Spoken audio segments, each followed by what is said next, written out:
Warriors Unite!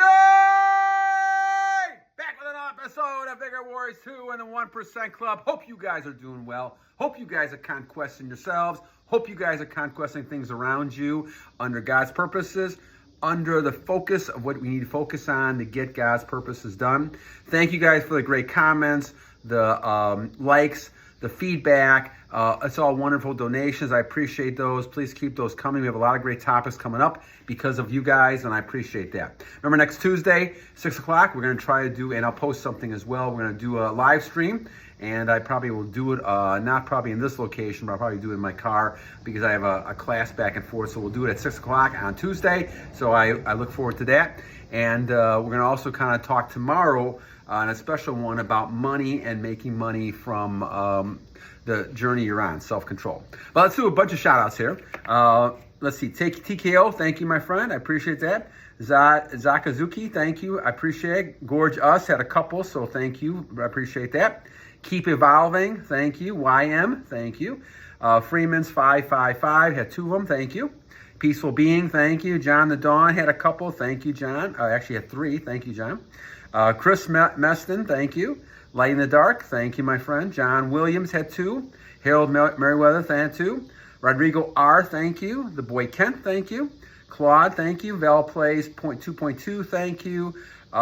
Oleg, as usual, thank you, Oleg. Hope things are going well. Keep it up the battle, my friend. Alan, thank you. Unknown User, thank you. John Jennings, thank you. Gematria 142, thank you. Glory be to God, thank you. Retain Warrior 33, thank you. Rafael Casteno had two, thank you. Love Music, thank you. Jay Sjosteen had a couple, thank you, my friend. Jon the Dawn, we said already. My Voice, Chris T, thank you. Rocky Rivera, Knowledge Harvester had a couple, thank you. Amirul Islam, thank you. St. Jerome, thank you. Amal, thank you. TKO, second one. Sleepy Sage, thank you, my friend.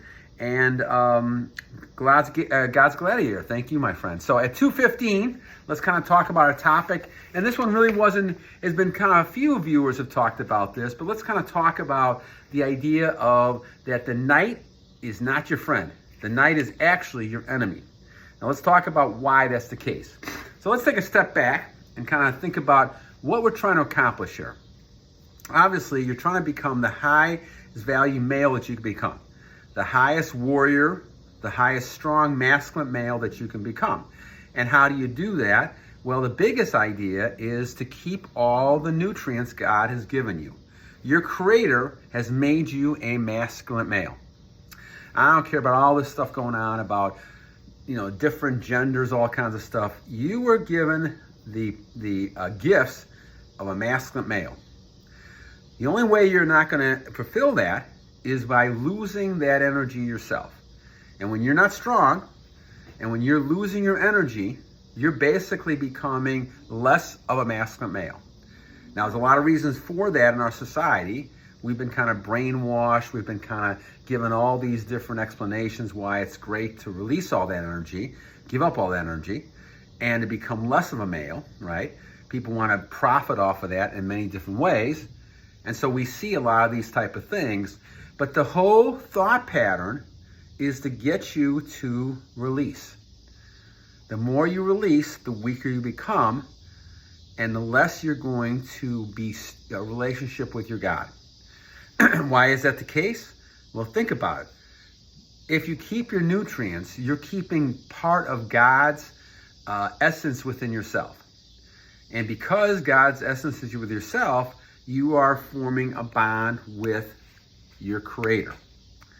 Now, when you release that, unless you're giving procreation, which means you're giving that to another female who is then going to have a child in God's purposes, in God's name, then basically that is okay, in my opinion. But if you're releasing energy for any other reason, you're basically kind of giving up part of your relationship with God.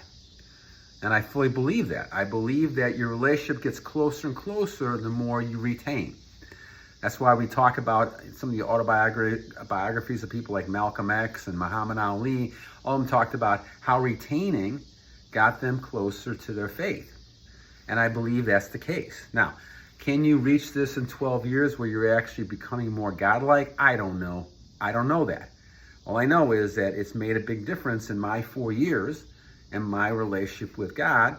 I'm a lot more calmer, a lot more peaceful, a lot more abundance of things in all forms because I'm now with God and I'm working towards God and trying to get to know him better and better. But a lot of that's because I've decided to take the chance, forget about what the world is saying and what the world wants, and basically say, I'm living in a different world. I'm living in a spiritual world. I'm not living in the physical world. And warriors, this is important because the world you're in is designed to make you weak. Satan is running this world. There's no doubt. You can just look at the news headlines. You could lose anything. And you could see all the corruption, all the backstab, and all the lies, all the people talking about misleading people, how people are taking advantage of people, how people are killing people, all kinds of sins that they're committing, all the 10 commandments. You can just find this every minute of the day. You can find some commandment being broken. It's because the evil one is taking over people and basically giving them the opportunity to do that, and they're taking advantage of that. And because you have less and less of God in the world and Creator in the world, more people living in the flesh, and they're becoming soulless. Depending on how many people they have slept with and all kinds of stuff like that, they're becoming soulless. They're losing their souls, and this is what they're talking about: gnashing of teeth and all that stuff. That person has become nothing but a zombie. You can see that in a lot of people. You can see that in a lot of 20-year-olds. They just become zombies. They have nothing in them because basically they're losing all their energy. Now, the world, again, as I said, is trying to make you do that. And this is something, warriors, you have to think about. Why do you sit there and see all of these things happening? Because they're trying to create the illusion, which is illusion, that you're basically happier in those situations, and then therefore releasing your energy. Let's look at the example of the night. The nighttime is a prime example we're talking about here. So all you got to do is look at commercials, and you got to look at the internet. You can look at anything you want to do. And you've gotten the idea over the years, and you grew up with these ideas, that, okay, we work during the day, we work hard during the day, and we play hard at night. So playing hard at night means going out to places, nightclubs, things like that, going out, seeing movies, all kinds of stuff like that, so we can be more involved with other people and getting that enjoyment and happiness from other people. You're not going out to pray at night most of the time. You're not going out at night to talk to your God. Now, if you're meditating, of course, you're going to do that, but you're purposely doing that. But in our society, we're not taught to do that. We're taught at a hard day of work, we go out and go ahead and have some fun. And the fun doesn't include God. The fun includes the sin. The sin is where people, quote, have fun. So all you got to do is look at commercials, and they see all these commercials where they're combining all kinds of things out there that are so-called legal in our society. And you see this as being nighttime activities. So if you're talking about going and gambling, you're not going to do that during the day, though people do it during the day, but most people will do it at night or on the weekend nights or whatever it might be. Also, people go out and have dinner and eat. People go out and go to movies, which are in dark theaters because of the romantic, in some cases, romantic type of thing, or even the shock value when you come to movies, when they got horror movies and monster movies and people have to hold each other. All these things become romantic issues, but they're at the nighttime. And when you're talking about then drinking, adding alcohol and adding drugs, adding all kinds of stuff, and marijuana, all these things you're adding to this stuff, people are partying. And all you got to do is look at commercials to see that most of the parties you're talking about on commercials are at night. Most of the night activity is at night. And there's a function as a human being, right? You know that at nighttime you probably should be sleeping. The fact that you're up allows for temptation, and you're tired because you worked all day long, you've been doing things all day long. You're also a lot more tempted to do things. And because of that, what you end up doing then is focusing then on being tempted at nighttime, and obviously then women come along, women are present at these parties, people, pick them up, men pick them up, and what do they do next? Well, now their inhibitions are lower because of the alcohol, drugs, whatever it might be, and all of a sudden now they're engaging in tempting and releasing activities that all of a sudden make you weaker. The next day, you can't remember probably half what you did, but you feel terrible. People should feel terrible. Now, after you do this a while, I'm sure people all of a sudden have told me that you can't even think about it. I mean, I've tried to help people who've slept with 100 people. At that point, it just becomes an exercise. And you've lost that soul. You've lost it. You can look in their eyes and see a kind of a dead person walking because they've lost so much of their energy. None of this means anything anymore. And this is why you get these tempting situations where people just want to go out and party. They think this is the greatest thing in the world. When you think about it, getting drunk and throwing up and partying, like I used to have my roommates doing all the time, at college, different things like that, what purpose does that really serve you? But it does serve a purpose for people who feel like they need that adrenaline rush. And this is what all this is about. Getting something exciting, not boring, not like work or something like they're doing, even though you could find work that's exciting, as I do, and even doing this kind of stuff I find is really exciting, and I enjoy doing it. But the thing is that people will look at work as not being fun, therefore they've got to have some fun, and what they do is they end up partying. And so a lot of young people especially go out and party and drink and all that kind of stuff. Inhibition's gone wild, and all of a sudden now they're sleeping with people. And if you do that for a while, and you listen to some of these people talk, they're dead. They're dead in the water. They may not know it. They may not realize why this has happened. And they'll continue with this behavior because they've been told this is the way to be. And if you don't have that strength of foundation to say, no, this is not what I want, then you're going to fall victim and become one of those walkless zombies walking through, degenerating every minute of the day. And by the time you're 30 or 40, you're going to look like you're 90 or 100 because you haven't kept your energy that God has given you, because that's God. And so you've lost God, you become soulless, and it's just a matter of time. God is allowing you to destroy yourself, which you're doing minute by minute.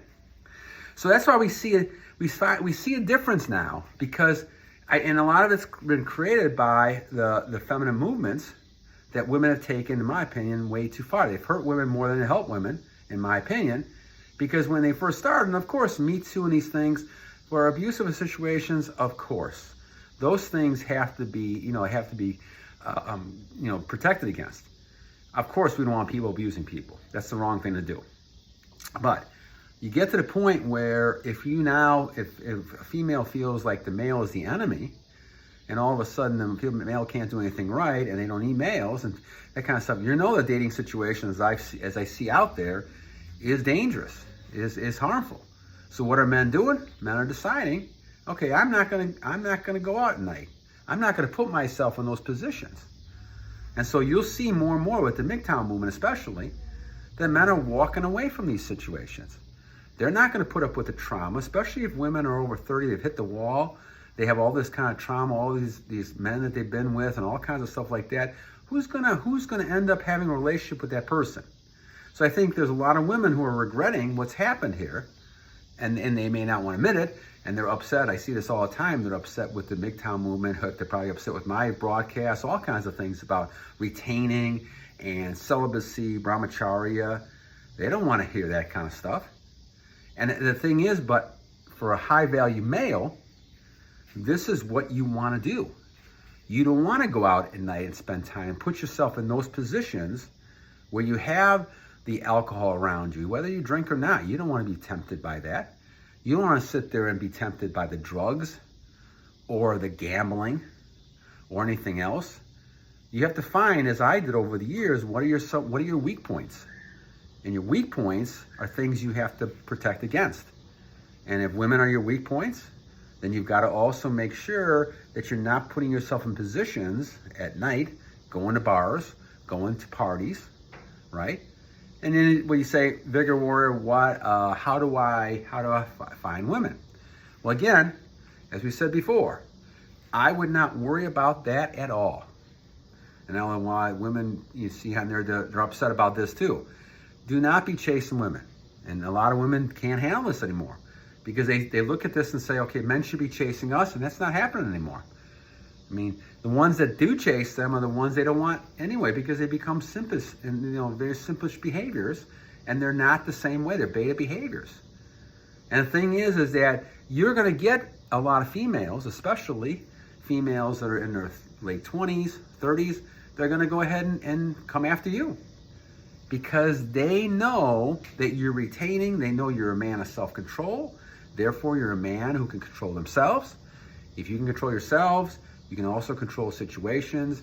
And women find that highly attractive, in my opinion, from what I've been told many times, is because they feel secure with a man who knows how to control themselves and is not just looking at them as an object all the time.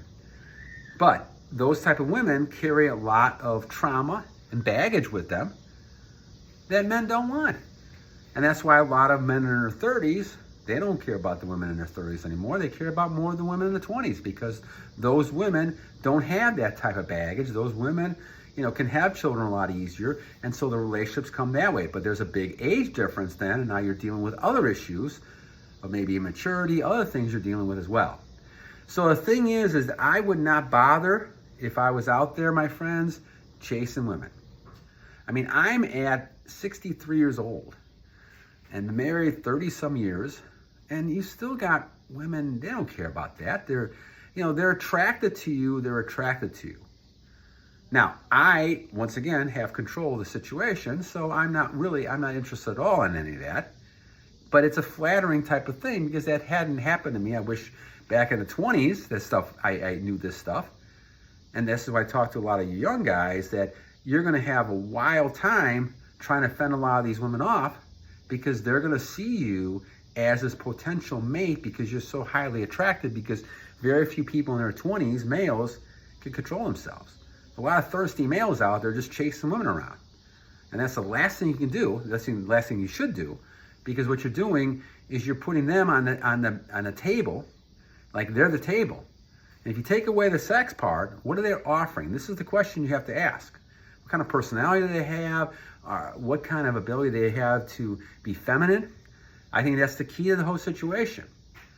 Men nowadays, and I go back to the men are going back to the old days a little bit. Men want feminine women. We don't want to care about careers. We don't care about any of that kind of stuff. We don't care. It's great that if you can make money, that's great, but you're not a man. And so you're not going to compete with the man, even though you think you might want to. That's not what men want. So you do what you want, have fun, but men are not going to be interested. And I think that's a great thing for men at this point in time, not to be interested, not be tempted, because you're building yourself. And if the right person comes around and you feel like you want to share yourself with that person, that's great. God bless you, and off and running. But again, the more you're closer to God, God will show you that person that you should be with and how you should act to the person. Therefore, it's important, again, to avoid temptation, avoid the nightlife, And even if you're not out in the nightlife, make sure that you're avoiding watching movies late at night, looking at the computer late at night. All those things you got to avoid at night. Again, at night, it's easy to drop your guard. And it's happened to me. It's easy to drop your guard and all of a sudden get into a mode that you're thinking, okay, this is not going to be that hard. Watching this movie here and there is not going to be such a bad deal. It is, my friends. This is why I always recommend, get to sleep. If you're at the point where you're tired, go to sleep. Get up early, like I do. You can get up early, hit the gym like I do, or swimming like I do, or walking the dogs, walk around, do something when you feel like, well, I'm going to sit and watch that movie or watch the thing I'm interested in. Use that energy in a great way to build yourself up. And then you'll find yourself not wanting to get into that habit of turning on that TV set or turning on the computer and watching those images, or turning your phone on, watching those images. Put the phone down. I put it in another room. There's a lot of research out there showing that sleeping in the same room with the phone is not good for you either. I put all those technology devices in another room and just get to sleep.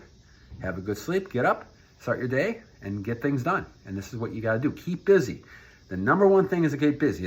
I talked to some seniors about this because I was a senior myself, and I talked to them. I said the key thing that they have to do is keep busy. For those older people like myself and guys out there, you know, there's research that shows that without goals, without action, that the average age people live past retirement is only 7 years.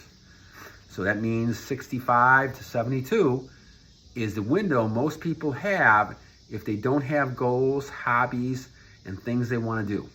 Never stop having goals. I don't care how old you are. I'm talking more about the older people in this message I'm giving now. But the thing is that even when you're younger, set goals, get a habit of being goals and doing something all the time. Don't sit there and watch that TV set. Don't sit there and watch. It used to be called a boob tube for a reason years ago. It's because all you're doing is sitting there looking at that thing and you're not doing anything. It's almost like you're becoming hypnotized. Get away from that. Get away from the phones. Get away from all those type of things. You know, if you're going to meet people, set it up. You can use the phone to do that, but that's all you should do it for. Texting, I'll just talk with them and then say, we're going to meet together. Don't waste a lot of time on this because it gets you to the point of then seeing images and all of a sudden you're back then thinking about temptation. Stay away from that and keep moving. So I hope you guys enjoy this topic, my friends. And again, we'll try to do one tomorrow on making money and money under retention and your self-control and how that really affects you in trying to make money, save money, and things like that, investing money. So, all right, until then, my friends, have a great night. And 2 things to remember. 1, every day is a great day to a great warrior, and you guys are all great warriors. And number 2, guys, stay away from the nightlife. Stay away from the nightlife because the evil one is battling you, will find your weaknesses, and you got to keep strong because you have to continue to battle on! Have a great night, my friends. God bless you guys.